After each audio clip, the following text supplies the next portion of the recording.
vamos a hablar fundamentalmente de cómo se ha ido estructurando la sociedad chilena en relación al crimen organizado. Y para eso vamos a tener a una criminóloga. A mí me parece tremendamente interesante esto porque fundamentalmente el mundo de la criminología es un mundo más bien masculinizado. Y el hecho de tener una mujer que se haya dedicado a este tipo de temáticas abre la perspectiva absoluta respecto a cómo entendemos el mundo desde su mirada y cómo, después de haber conversado con ella, todos debiéramos entenderlo. Aquí comienza Lo Personal es Político. Hola, hola, ¿qué tal? ¿Cómo están? Ya estoy con mejor voz, por si acaso. El otro día, fíjate que le estoy hablando a nuestra invitada, pero todavía no la quiero presentar, pero igual el otro día casi me muero en un momento. O sea, me dio un ataque de tos. Espero que no me pase ahora.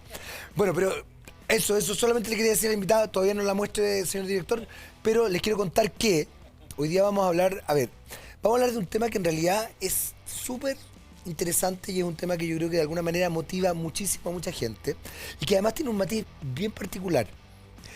Hay estudios de que, por ejemplo, las series de criminales seriales y de mucha violencia criminológica tienen mayor arraigo en el mundo femenino que en el masculino. Sin embargo, el cine de terror fantástico tiene mayor arraigo en el mundo masculino que en el femenino. Ustedes van a decir, ¿por qué estoy hablando de esto? Porque vamos a conversar con una criminóloga y perfiladora criminal, Marcela del Sol Hallet. Lo dije bien. Hallet. Oh, yes.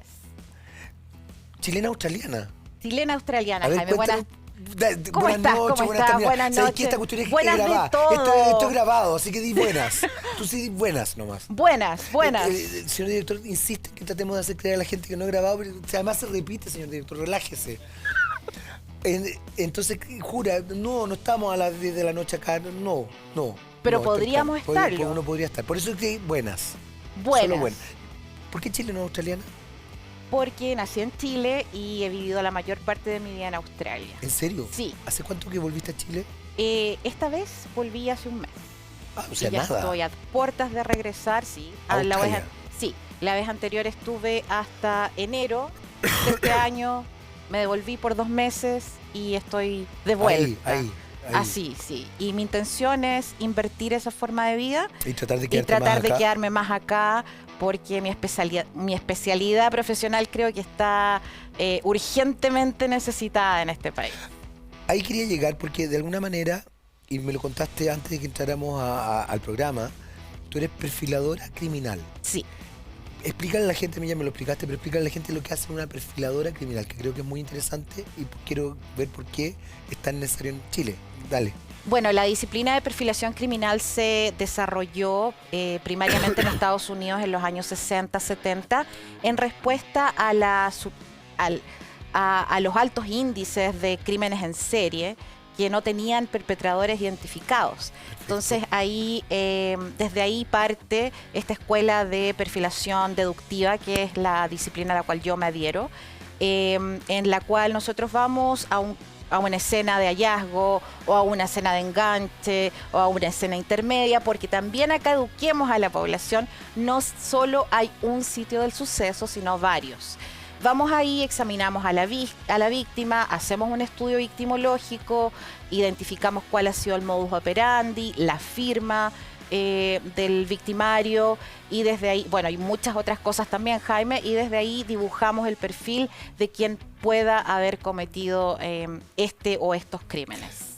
Yo partí contando que hay varios estudios que muestran que las mujeres gustan a nivel de visión de series y películas de esta temática, cosa que llama mucho la atención porque por otro lado no gustan nada del cine de terror, por ejemplo, en estos estudios. ¿Por qué llegaste a esto? ¿Por qué te interesó esto? Bueno, la génesis de mi interés es porque yo soy sobreviviente de violencia. Violencia sexual, sí, ya. Y otras violencias también de origen machista. Y mi primer intento de exorcismo de estos dolores, digamos, fue la literatura. Soy escritora también. Sí, me di cuenta, tienes 2 libros, por lo menos. 2 libros en español, sí. Perfecto, sí. Ya. Y espero que los hayas leído. No los he leído, pero me los mandaron hoy día. Oye, pero me encanta que seas honesto. Perfecto, habla muy bien de ti. Muy bien de ti. Bueno, y no era suficiente. Luego me he dedicado por largos años al activismo por los derechos de las mujeres. Pero me estaba convirtiendo como en una herramienta subsidiaria de las necesidades de mis congéneres.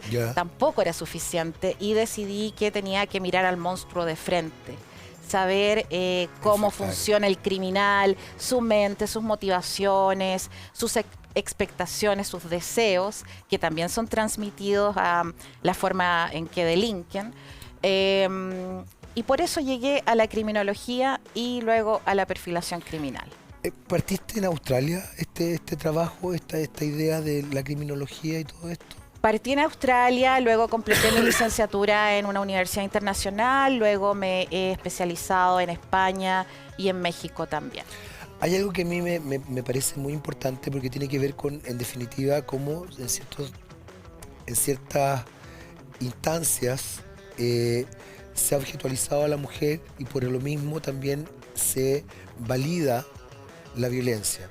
Se establecen muchos códigos vinculados a lo que se denomina la cultura de la violación. Y no solamente son códigos que están tremendamente aceptados, sino que están muy arraigados, obviamente, en mi género. Desde ese punto de vista, tú estás trabajando, tú enfrentaste al monstruo de frente, pero eso implica empatizar también con el monstruo. O sea, es como tratar de entender qué es lo que le motiva. ¿Cómo ha sido ese trabajo también más interno? Bastante desafiante, pero llega un momento en el que tú tienes que desadjuntarte de tu experiencia personal, o sea, porque si quieres crear soluciones tienes que tener un marco de visión mucho más objetivo, que no se arraigue a tu experiencia personal, de manera que no transmitas eso en tu trabajo, lo que te ha sucedido a ti, porque por supuesto alguien que pueda no deslindarse de eso va a querer ir a matar a todos los agresores sexuales, por ejemplo. Yo quiero saber qué los motiva, porque de esa manera puedo tratar de implementar soluciones a la manera en que ellos piensan. Y por supuesto, Jaime, como tú dijiste, y aprecio que reconozcas que tu sexo es el que mayoritariamente comete estas transgresiones, porque hay gente que aún lo niega. Cosa que sorprende mucho. Sí, y ahí te habla del enquistamiento también de la violencia machista, de las personas que no quieren reconocer la realidad. Hay una cosa re importante, Marcela. Hay un libro muy bonito, cortito, capaz que tú la conozcas a ella, una escritora nigeriana que se llama Chimamanda Ngozi Adichie, que dice: todos debieran ser feministas. Bueno, yo la he escuchado a ella, pero no la he leído. Es muy entretenida porque además es muy fácil de leer ella. Sí. Además que tiene características bien interesantes, porque ella es una feminista acérrima, pero también es fashionista, también destaca ciertas instancias que desde cierto punto de vista los hombres nuevamente caricaturizamos de las feministas, como que no pudieran ser especialmente, no sé, más fashionistas, más preocupadas de ciertas cosas físicas, etcétera, etcétera. Ella juega mucho con eso también. ¿Y por qué te la nombro? ¿Por qué te la menciono? Porque de alguna forma lo que tú estás planteando también establece una dimensión educacional que es muy compleja. Porque yo te hablaba de la cultura de la violación, que es muy brutal, que a la gente le cuesta hablar además del tema. Por supuesto. Pero que está mucho más arraigado de lo que se cree. O sea, en Chile recién, yo te diría, las nuevas generaciones, quizás la generación... mi hijo mayor tiene 26 años, va a cumplir 27. Yo diría que la generación de mi hijo, por ejemplo, tiene conciencia del no abusar de una cabra que esté alcoholizada. Por supuesto. O sea, tiene conciencia de eso, además, aunque la cabra se de le dar tire... consentimiento. Es que eso voy. O sea, me ha tocado conversar, yo hago clases y tengo alumnos, y me sorprende como ellos, por ejemplo, de repente dicen: no, si una mujer está o drogada o alcoholizada, aunque se pronuncie, se con anhelo, con deseo sexual, claro. El tipo dice no. Y me ha sorprendido mucho porque evidentemente en mi generación era todo lo contrario, era incluso alcoholicémosla. Claro, era todo lo contrario, era muy brutal eso. O sea, era una cultura de la violación muy brutal, porque finalmente era: hagamos que pierda noción y hagamos que pierda conciencia. Y eso también en parte... de ahí salen dos conversaciones muy interesantes. Uno es la cosificación de la mujer como un objeto simplemente para la gratificación sexual del hombre, que es absolutamente equívoca, como tú lo has planteado. Y luego los roles de género, porque tú me hablas de esta feminista muy admirable por lo demás, sudafricana, ¿no? Es nigeriana. Perdón. Nigeria. Disculpas No, por por ese error. No importa. Y ella habla mucho de quebrar el estereotipo de los roles de género y de la percepción social bastante equivocada que tiene la gente de nosotras las feministas. Ellos creen que porque somos feministas tenemos que vestirnos de ciertas maneras, vernos de ciertas maneras, y eso obedece a los patrones sociales de comportamiento, al género, que te dice la mujer tiene que ponerse un vestido, el hombre tiene que andar con pantalones, no puede usar vestido, y ahí ya entramos también en este tipo de prisión mental y social. Y bueno, eso es una conversación muy extensa y muy polémica también, pero tenemos que derribar los estereotipos de género y también tenemos que derribar el status quo con respecto de la apreciación visual de las personas. Porque, por ejemplo, tú me ves a mí chascona, pechugona, a mí me encanta mi figura, abrazo mi figura. Me gusta cuando me maquillan ustedes, por ejemplo, yo lo aprecio, duermo así. Casi me plastifico para que no se me salga el maquillaje. Saludo a la Pata, que es la, sí, la que Patita, hace genia, por supuesto. Y acá en Chile, o en países latinoamericanos, tenemos eso muy, muy enquistado, lamentablemente, que una persona que se desarrolle profesionalmente en el ámbito de la seguridad, por ejemplo, del crimen, tiene que andar con corbata, ser hombre idealmente, claro, muy serio, ¿no? Usar un lenguaje muy sofisticado, pero lamentablemente la seguridad ciudadana parte desde la transversalidad de la educación. Tenemos que democratizar los conocimientos porque queremos que todos y todas las ciudadanas puedan sentirse seguros. Ahora, ¿qué pasa en ese sentido, Marcela, cuando tú te enfrentas, y lo comentaba el otro día en el matinal de acá de Emprendido, cuando te enfrentas a una sociedad que potencia el miedo y que genera un doble discurso bien complejo? Porque, a ver, yo creo, y aquí por favor quiero que tú me expliques como experta en esto, yo creo que el sentir miedo es una realidad, o sea, es real, por ende si una persona vive con miedo, de verdad lo está experimentando. Distinto es que la sociedad sea violenta para justificar ese miedo, pero cuando tú tienes miedos, imagínate, miedo de comunicación, que lo único que hacen es desarrollar la idea del miedo, también está generando una sociedad muy violenta, aterrada, por ende también agresiva. Mucha gente cuando tiene miedo es agresiva, que se siente violentada muy fácilmente, etcétera, etcétera. ¿Qué pasa ahí? Porque ahí hay dos discursos. Generalmente tú dices, oye, pero si es que no hay tanta violencia, pero la sensación de miedo es muy alta.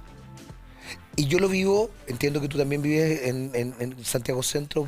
Sí. Bueno, yo vivo bastante cerca de Santiago Centro. En realidad vivo al lado de Santiago Centro.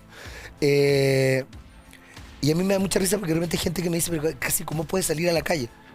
Viejo, he salido a la calle 500 veces. O sea, de verdad, puedo salir, puedo caminar, Es que Santiago está tan peligroso. Sí, son códigos que uno también empieza a aprender a manejar, pero no es que esté tan peligroso. Pero yo entiendo que la sensación de miedo... Hay gente, por ejemplo, que no se atreve a ir a mi casa. Amigos.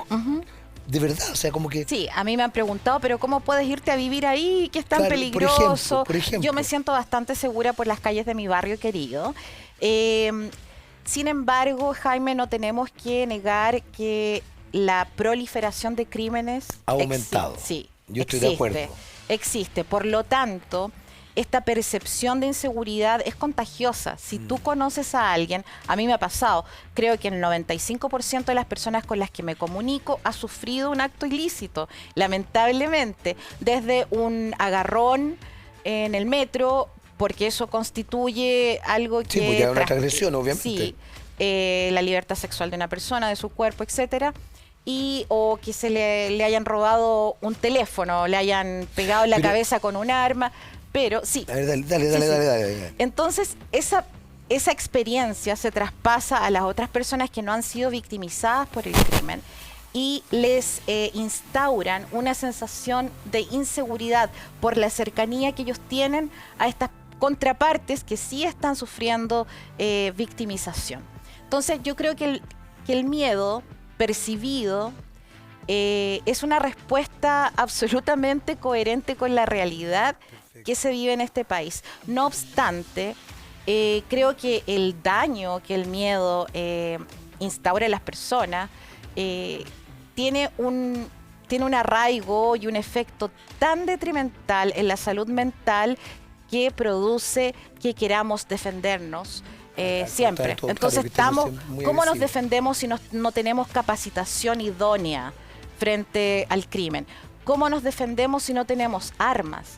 Con la violencia. Es que ahí Marcela, toca hay dos temas que me parecen súper relevantes y que a mí me han sorprendido mucho. Recuerdo hace un tiempo atrás estaba en una comida y una amiga que trabaja trabajaba, no me acuerdo, en realidad no sé en este minuto, le había llegado un informe de la violencia contra la mujer. Y ella tenía que contestar un cuestionario. Y el cuestionario era justamente sobre la violencia contra la mujer. Y ella dijo, la única cosa que yo no he sufrido, o por lo menos que no tenga conciencia porque lo bloqueé, es una violación. Agarrones, malos tratos, sexismo, tallas de mal gusto, todo. Y me acuerdo que había muchas mujeres y empezaron a conversar esto, todas, Marcela, todas. No es que había ni una que no hubiera sufrido algún tipo de violencia sexista. A ver, pero es que prácticamente todas. Sí. Yo no conozco una mujer que no haya sido afectada por la violencia machista. Y es tremendo, porque bueno, yo te mencioné hace un rato a mi hija acaba de cumplir 20 años, y recuerdo los temores que a mí me daba el que ella saliera. Y también cómo me obligaba a dejarla salir, porque tampoco puedes entrar justamente no puedes generar miedo.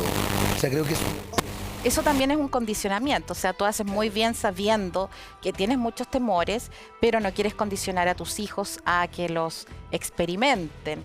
Pero también hay una delgada línea entre cómo ejercer precaución, que ellos sepan cómo practicar precaución y cómo se desliguen del mundo social y se queden encerrados. O sea, es una delgada línea también, pero estamos expuestos sí, a riesgo diariamente, lamentablemente. Yo creo que eso es muy delicado, y ahí quería tomar otro elemento que tú mencionaste recién, porque tú te metes en un ámbito fuertemente masculinizado. Sí. Y tú eres evidentemente muy femenina. Gracias. ¿Cómo se juega eso? ¿Cómo se conjuga eso? Porque también puedes verte expuesta a tallas de mal gusto, a comentarios sexistas, a miradas que no necesariamente te agradan, etcétera. Porque una cosa que alguien que tú quieres que te mire de manera X sea válido, pero no que todo el mundo te mire de manera. ¿Cómo juegas esa carta? Hay que ser valiente y perseverar. Lamentablemente en Chile la seguridad está... la autonomía, digamos, de la seguridad pública, de la criminología, la tienen las fuerzas de orden y seguridad. Y acá vemos un grave error, porque la ciudadanía somos los principales usuarios, receptores de todos los resultados de los trabajos que las policías tengan. Tú no puedes esperar que las policías estén óptimamente capacitadas en todo, en criminalística, en criminología, en perfilación criminal. No obstante, las responsabilidades que se les atañen son así, los sobrecargan, se les sobreexige, y ellos están cumpliendo su labor, la labor de orden y seguridad, la labor investigativa, pero se ven como corriendo en círculos, porque se les exige que cumplan otras cosas que ellos no pueden a cabalidad, porque no existe la capacitación. No me puedes decir que un policía sale experto en criminología, experto en criminalística, así como también en el uso de su cuerpo como herramienta, en muchas otras cosas. O sea, se les sobreexige a las policías. Y además tienen una visión uniformada, porque ellos entran a escuelas en donde el conocimiento y el ejercicio de ese conocimiento tiene que fijarse entre ciertos márgenes que son inflexibles. Claro, eso por eso en el primer mundo tenemos mucha menos recurrencia del crimen, porque tenemos miembros de la sociedad civil especializándose en estas cosas, que venimos de la otra realidad, de la realidad que es un poco más plástica, digamos, en cuanto a cómo vive la gente, a lo que está sufriendo la gente. Y yo en ningún momento quiero decir que ellos desconocen esto, pero ellos tienen un adiestramiento y tienen que atenerse a estar dentro de esos márgenes. Y eso es súper interesante porque efectivamente la PDI y Carabineros de Chile efectivamente tienen una estructura que no le permite observar cosas que, por ejemplo, tú mencionabas al principio del programa, que tiene que ver con el perfilamiento, que tiene que ver con entender dimensiones de género, que tiene que ver con entender, la amplitud que implica, por ejemplo, la temática de género hoy día. Estaba pensando, es una película por si acaso, pero en El silencio de los inocentes, por ejemplo, de Silence of the Lamb, Buffalo Bill, el asesino en serie, digamos, no Aníbal Lecter, que también es un asesino en serie, él quiere ser mujer. Si tú estás estructurado en una cosa hipermasculinizada, con un cierto código, te va a costar mucho entender eso. Por supuesto, por supuesto. Entonces ahí hay un elemento, es que es muy interesante lo que estás diciendo. Marcela, tenemos que hacer una breve pausa, pero vamos. Yo creo que a la vuelta hablemos, porque tú dijiste quiero volver a Chile, o sea, quiero que esta nomenclatura Australia-Chile sea más Chile-Australia que Australia-Chile, porque en Chile se necesita mucho tu perfil de trabajo. Así que a la vuelta vamos a conversar de eso. No se vayan, yo voy a tener un ataque de tos cuando vayamos a comerciales y volvemos inmediatamente con más de los personales políticos. Seguimos en TVX.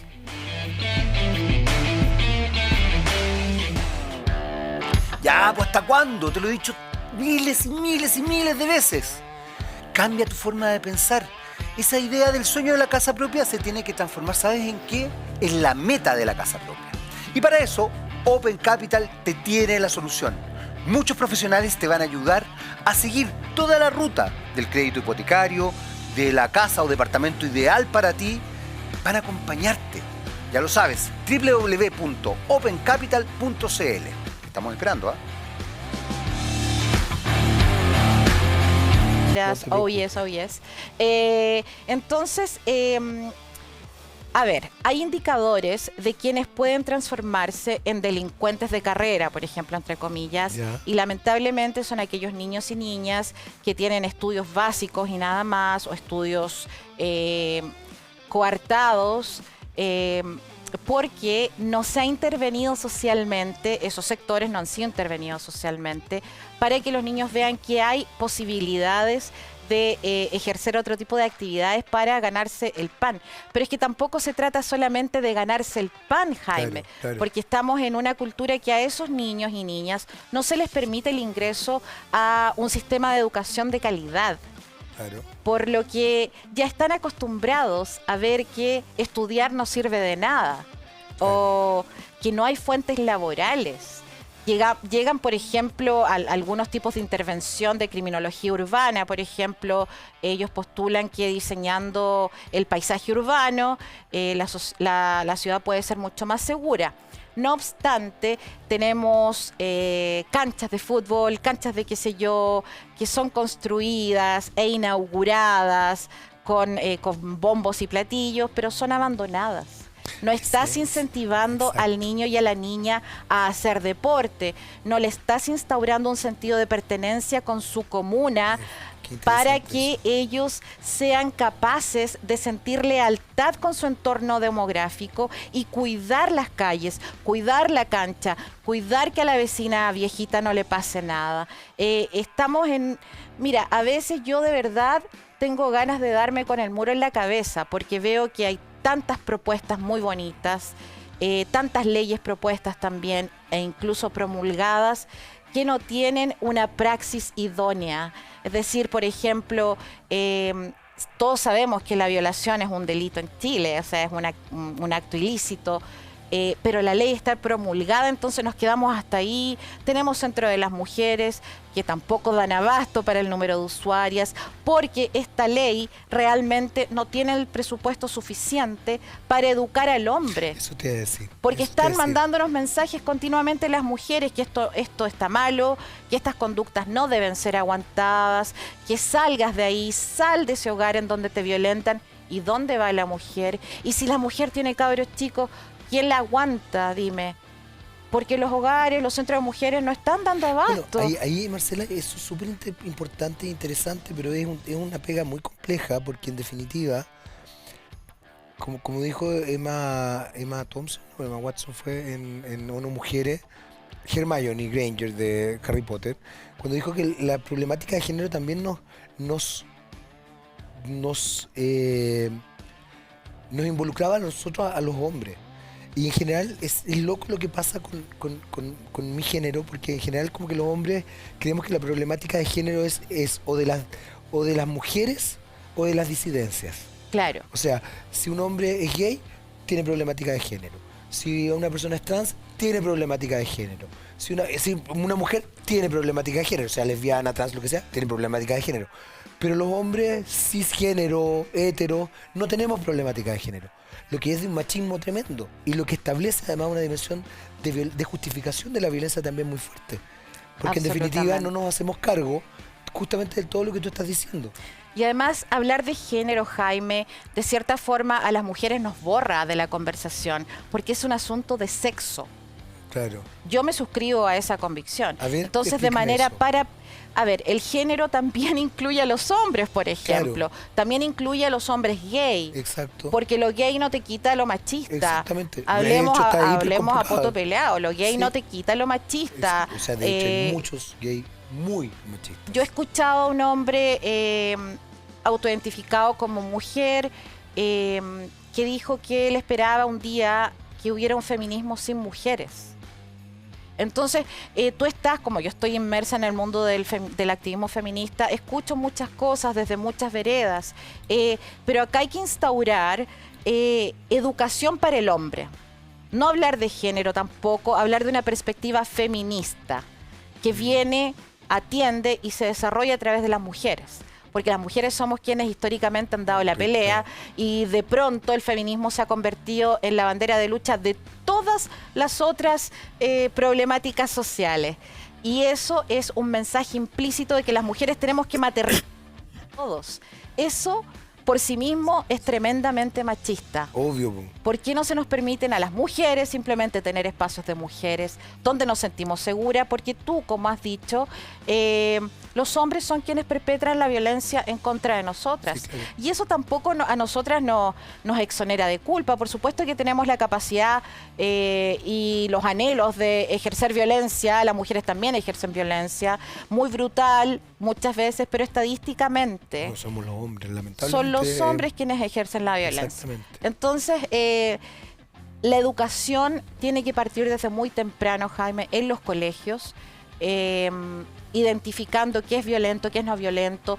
Ahora tenemos un país que ya no es monocultural, tenemos un influjo de personas de otros países, de otras culturas, con otras convicciones, y ellos tal vez no sepan que es una conducta ilícita en Chile, porque tal vez es algo Qué absolutamente buen punto. naturalizado en sus países de Exactamente. orígenes. Qué buen Tú no punto. puedes esperar que todas las personas sepan, por ejemplo, las acciones que constituyen abuso sexual infantil o todas las acciones que constituyen violencia en contra de la mujer. Pero acá la gente llega, porque acá se dice la justicia, la ley es una y es para todos, ¿no? Y la justicia se asume conocida por todos. Y no es así, no podemos asumir que la gente tiene estos conocimientos, especialmente en un sistema educacional basado en el poder de acceder a la calidad. Tenemos niños, tenemos mujeres que tienen que dejar de estudiar a los 15, a los 10 años para ayudar a traer el pan a la casa. Tenemos autoridades muy elegantemente expresando las propuestas de los gobiernos, y esto no es un problema de gobierno actual. No, Porque me han dicho, ay, pero ¿por qué le tiras tantos palos? ¿Por qué apaleas tanto al gobierno actual? No, esto es un problema estatal. Y además yo no tengo afiliación política, partidista. Creo en ver la realidad, en atender las urgencias y presentar soluciones. Y eso que le guste a quien le guste. Entonces, no podemos esperar que estos discursos se vean entendidos por la persona que no tiene para comprar un kilo de pan, esperando que ellos tengan acceso al internet o esperando que ellos puedan ir a comprar un diccionario para traducir todo lo que los representantes de Chile nos están contando. Eso en sí mismo, el contenido de la comunicación estatal es clasista. Sí, claro. Y es violenta finalmente. Es violento, es Claro. un tipo de violencia, por Exacto. supuesto. Ahora, en ese sentido, quiero volver un poco a esta idea que tú planteaste de sentir que Chile necesitaba esta dimensión de tu expertise. Y yo creo que estás en lo correcto, absolutamente. Pero ¿cuáles son los elementos que tú has ido observando que ha cambiado también la dimensión criminalística de nuestro país? Porque tú acabas de mencionar, y me encantó que lo dijera, el tema monocultural. Chile sigue jugando una idea, una fantasía de lo monocultural. Nosotros ya tenemos afrochilenos, con todo lo que eso implica, con todo lo que eso implica además en un país como Chile, que es un país muy racista. Entonces ya se establece una dimensión donde tú tienes que asumir eso. Un niño de afrodescendiente o de piel negra es chileno. Y todavía hay gente que quiere hacer creer que no es chileno. Tenemos una suerte de Caribe chileno. Y ya lo es. Ya no puedes estar en estos discursos como de odio, o sea, puedes, lamentablemente sí puedes, pero en lo concreto está pasando esto. Lo monocultural ya no existe en Chile. Predominantemente sí, porque somos la cultura anfitriona, digamos. Ya, a ver. Pero ya no existe el monoculturalismo como regla general. Pero por supuesto somos mayoritariamente chilenos, Obvio, obviamente. obvio. Para que, no, porque no cause polémica y digan que Va a causar estamos polémica igual, en mira, Chilombia o qué sé yo. Siempre Pero- dicen esas cosas. Chilezuela, ¿no? Sí, Yo antes pero vivía lo en van a decir Providencia y igual, lo decía, van a decir vives igual". en Provizuela, porque ya, según ciertas personas, Providencia se había transformado Venezuela. en Venezuela, algo así. No sé, medio trastocado el entendimiento. Sí, está, pero a ver, relájate pero- porque va a pasar igual. muy bien, me encanta. Mira, esto que has nombrado tiene mucho que ver también con el crimen, porque se debe prever el crimen antes de que suceda, y esto no tiene nada que ver con lo que estamos conversando acerca de la diversidad racial en Chile, no. Pero cuando existen, cuando ves algo en una etapa incipiente que es un detrimento para cualquier sociedad, tú tienes que atacarlo ahí. En Chile, y perdona que me vaya de la raza al crimen, nada que ver, pero me Tranquila. trajo este pensamiento. Obvio, pero por favor. Y como mis pensamientos son maravillosos, tengo que decirlo, por supuesto. Esto está pasando en Chile. Estamos viendo que se abren nuevos caminos para el crimen. Voy a específicamente hablar de la criptomoneda, por ejemplo, Ya. porque tiene mucho que ver con el crimen organizado, y el crimen organizado tiene mucho que ver con las alarmas sociales que existen hoy en día en Latinoamérica. Cuando supimos que existía una criptomoneda, los organismos de inteligencia tenían que atender a las probabilidades de corrupción derivadas de esa criptomoneda. Ya. Pero en Chile se espera a que el crimen ocurra para llegar a atenderlo. Somos O sea, reactivos, entonces. reactivos, todo es post factum. Por eso hay un grave problema de prevención. Y esto también tiene que ver con la diversidad racial que tenemos en el país. Vemos que hay un influjo de personas de otras culturas y tenemos que atender a las necesidades y a los deberes que nosotros como la cultura anfitriona tenemos con esas personas. Tenemos que educarles acerca de cómo se vive en Chile. Exactamente. ¿Cuál es la cultura dominante de alguna manera? Sí, por supuesto, y no esperar a conductas desviadas o anómalas de parte de esas personas para reaccionar de manera nefasta. Porque ahora todos los venezolanos, todos Claro, los colombianos, y se dan vueltas en que Colombia, en Venezuela. Bueno, déjenme decirle que Haití es uno de los mayores traficantes de armas en Latinoamérica y el Caribe. Ellos también son muy eficientes en el contrabando de personas.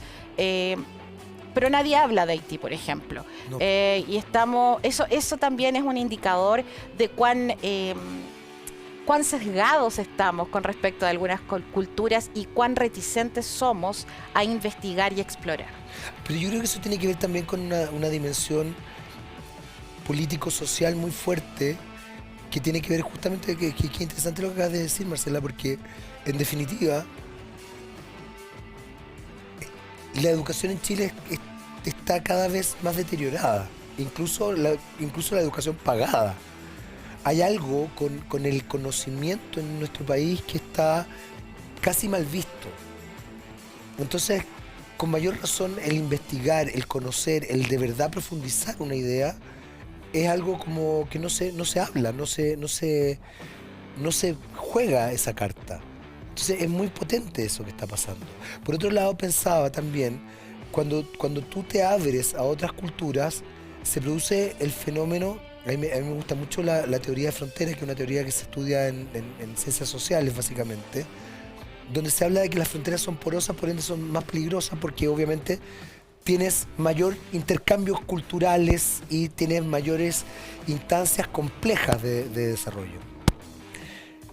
Chile está, al ser más cosmopolita, está estableciendo una porosidad a la que no estábamos acostumbrados y que tiene que ver con lo que tú estás diciendo. Entender que hay una persona que se viste distinto, que articula distinto, que su estética es distinta, que su forma de hablar es distinta y nos molesta rápidamente. Además, somos un país históricamente, por la historia de dictadura, etcétera, etcétera, muy conservador. O sea, somos súper conservadores. Cualquier cosa que salga de la norma nos llama la atención, o no nos gusta, nos asusta, o tenemos que encasillarla a algún lado. Y eso tiene directa relación con la ignorancia cognitiva también. Por ejemplo. Y eso también eso impulsa la comisión de delitos. Cuando tú tienes una persona que, por ejemplo, ve todo lo nuevo como algo malo, tiene una predisposición negativa a factores exógenos a su realidad individual, eso nos habla de ignorancia cognitiva. Y eso no tiene que ver con el acceso a la educación de calidad, porque vemos que esto es predominante en ciertos sectores más afluentes de la sociedad también. El clasismo es mucho más recalcitrante en estos sectores que en sectores populares, por ejemplo. Sectores más acomodados, la gente es más clasista. Sí, absolutamente. Y es porque no tenemos conocimiento de que tal vez si nosotros visitamos otras culturas, nosotros vamos a ser quienes molesten. Nuestro acento, Es como que en Chile tenemos un techo de cristal nunca empolvado, digamos. Como que nosotros donde vayamos vamos a ser recibidos, pero con honores, porque... Lo que no es cierto, les advierto. Imagínate que Estados Unidos está debatiendo si cancelar el visa waiver o no, porque somos ladrones. Entonces, y con justo derecho, porque ellos protegen su soberanía y su seguridad. Y eso también debiésemos hacerlo nosotros. Y al hablar de inmigración, tampoco tiene que ser indiscriminada. No podemos negar que sí hay elementos externos al país que ingresan con la intención de cometer delitos. Eso es innegable. No te estoy diciendo que todos lo hagan, pero sí muchos lo hacen porque ven en Chile una economía en donde la gente tiene más poder, tiene más cosas, es más fácil. ¿Por qué? Porque no tenemos análisis inteligente del crimen tan profundamente como en Colombia, en México, por ejemplo, donde los crímenes en contra de la vida son tremendamente... son sucesos de cada día, pero acá vienen con un interés pecuniario y no estamos preparados para eso. Y por lo mismo nos devolvemos a lo que dijiste anteriormente. Cuando tú ves que hay un elemento incipiente o en el mundo entero como la criptomoneda, debieses atenderlo inmediatamente. Cuando tú ves que hay un influjo de personas de otros países, debes prever las problemáticas que pudiesen suceder con la presencia de esas personas en el país. Estaba pensando, tenemos que hacer una breve pausa, pero quiero quedarme con la siguiente idea, porque de alguna manera uno establece la dimensión de lo perverso siempre en ámbitos más bien sexuales, o la violencia se establece en esa dimensión. Sin embargo, cuando tú mencionas la criptomoneda, uno entiende el rasgo perverso y el delito en la dimensión económica. Pero la dimensión económica también establece otras formas de violencia que son muy, muy brutales. Por supuesto. Entonces, quiero que nos quedemos con esa idea para la vuelta de esta pausa. Tenemos que hacer una pausa, ¿ya? Excelente. Entonces volvemos inmediatamente, hacemos una pausa muy muy breve, volvemos para nuestro tercer y último bloque de los personales políticos, seguimos conversando con Marcela por supuesto, y ustedes siguen en la compañía de Telex. Vamos y volvemos.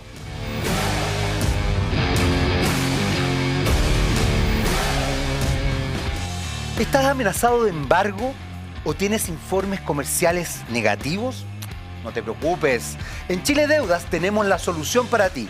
Tenemos gran cantidad de profesionales que van a estar con abogados expertos en defensa de juicios por deudas, eliminación de informes comerciales negativos y expertos en ley de quiebra que van a trabajar justamente para ayudarte en esto. Búscanos en redes sociales y entérate de todos nuestros servicios. Recuerda, tus deudas tienen solución junto a chiledeudas.cl.